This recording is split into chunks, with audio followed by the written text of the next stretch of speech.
Yeah.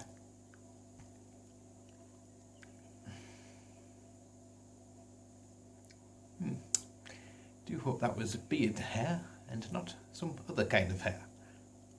It was curly and salty, and I think there's more than one.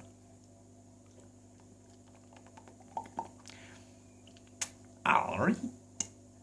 So I figured what I would do is I've been enjoying watching the sort of the community stuff, and I did post a little very short video of me trying to transform a G1 transformer unsuccessfully, one might add, and I kind of thought that was nice, but I kind of want to do something a little bit more kind of on my channel and just to have a bit crack on, you know, because I don't really like, normally I've got like toys and I'm like, and usually you don't see this that often. This is for the main event, special attractions kind of videos and stuff, whatever.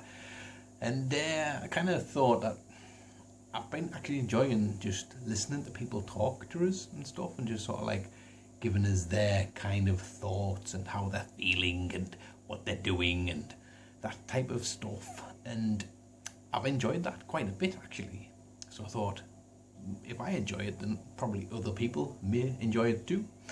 So I thought what I would do is I would just rip everybody else off and copy that type of thing. But what I'm going to do is talk about toy shops and my memories of toy shops and kind of what they were like, how they were, the stuff I actually saw in them. Like, I mean, I've got like vivid memories of all of the toy shops when I was a kid.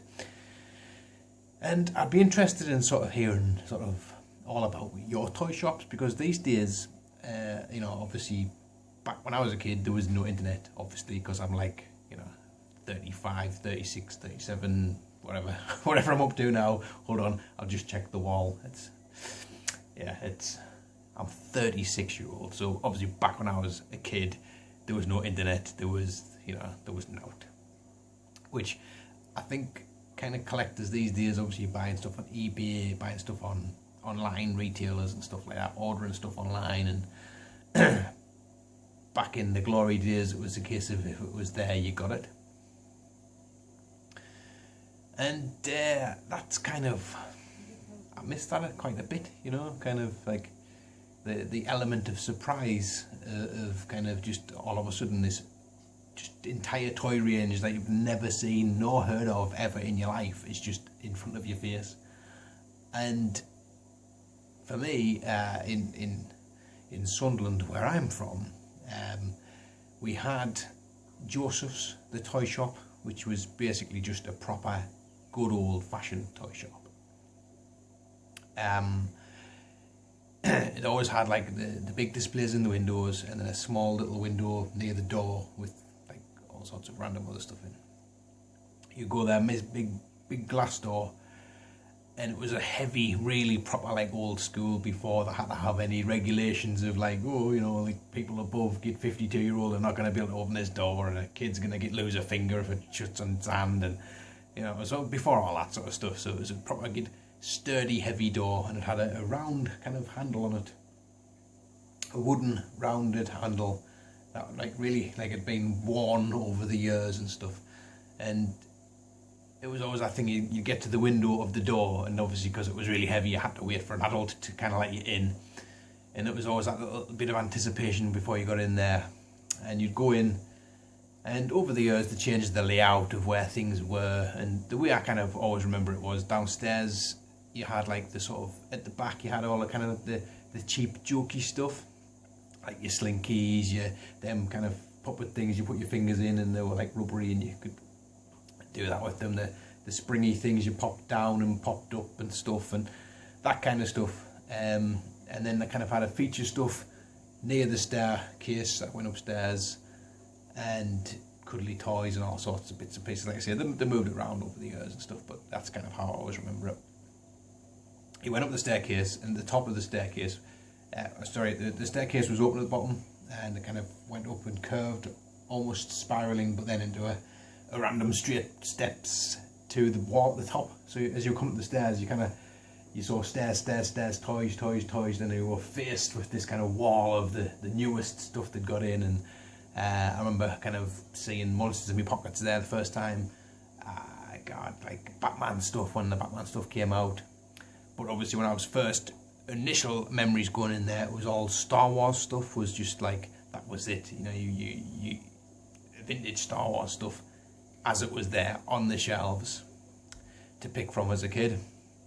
And then He-Man stuff turned up and all that, so that was just like, and that blew my mind. Totally blew my mind seeing all that stuff. The other sort of shop, main sort of shops, was obviously Woolworths, which I think most town centres and things had Woolworths.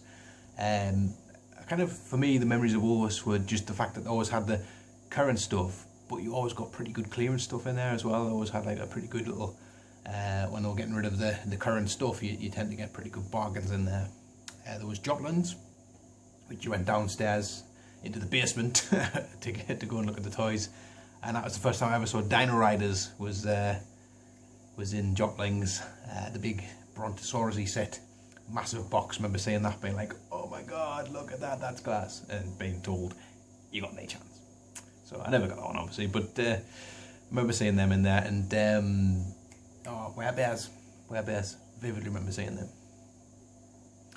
You also had Tesco's, which was pretty weird because you kind of went in Tesco's, the shop, obviously, and kind of at the time I didn't really associate toys with Tesco's until you kind of went up the escalators, and all of a sudden there was like a toy shop there, and it was like, hold on, like, and God, the stuff I saw in there, Ninja Turtles when they first came out, the first place I saw them, Defenders of the Earth, the June from the movie figures. I remember seeing them and just thinking like, what the heck's these? Like, look like some kind of diver teams or something, and kind of think, oh, they're similar skill to Thundercats. They'll go pretty well in them games. I didn't get any to do. Galaxy Rangers, all sorts of stuff, Ghostbusters, all that. I totally remember just seeing all that just on the shelves, and it was just like, yeah, this is good days, good days. Suck this in, Polly. You'll need this for a YouTube video in the future at some time.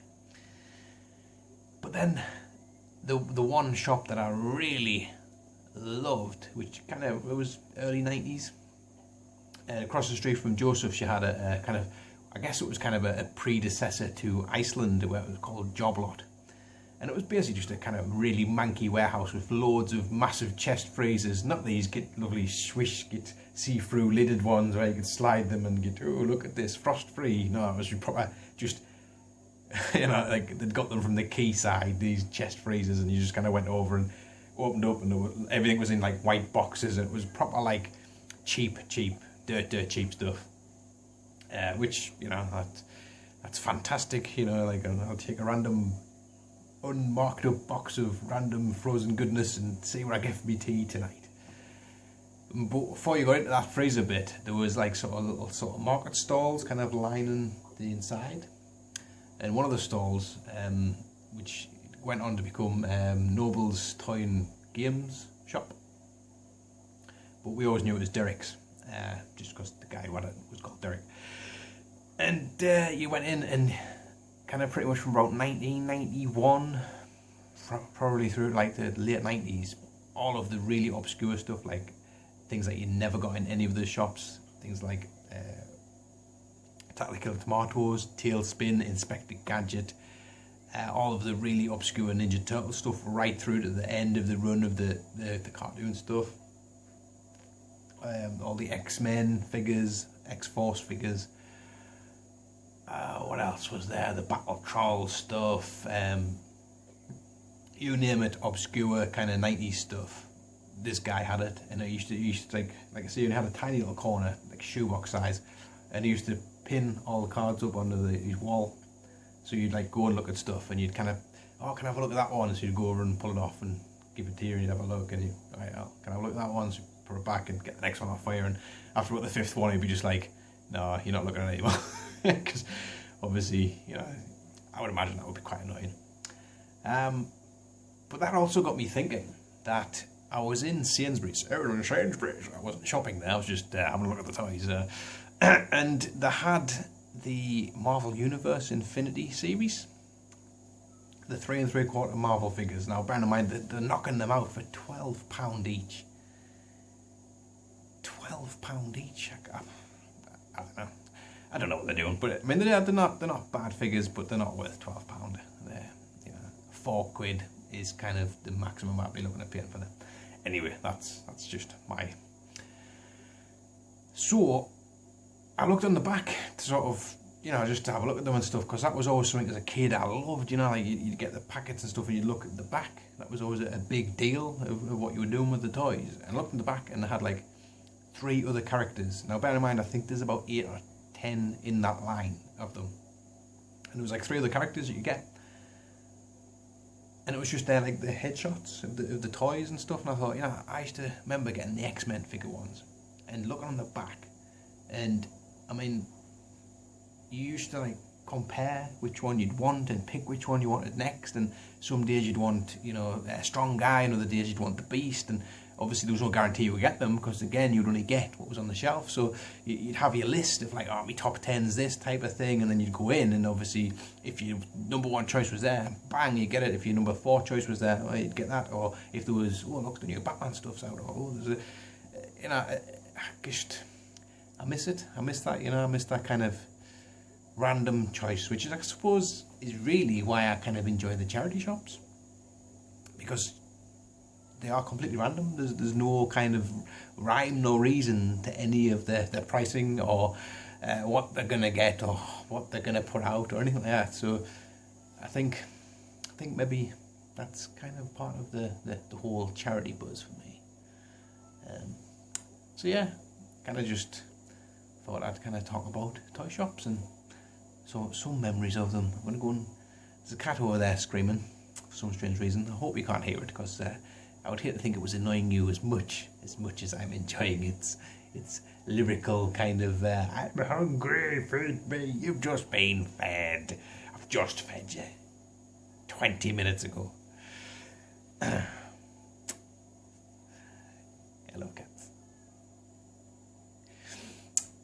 Aye, so if you've got good memories of toy shops and what you saw as a kid in toy shops and things like that, well, let me know.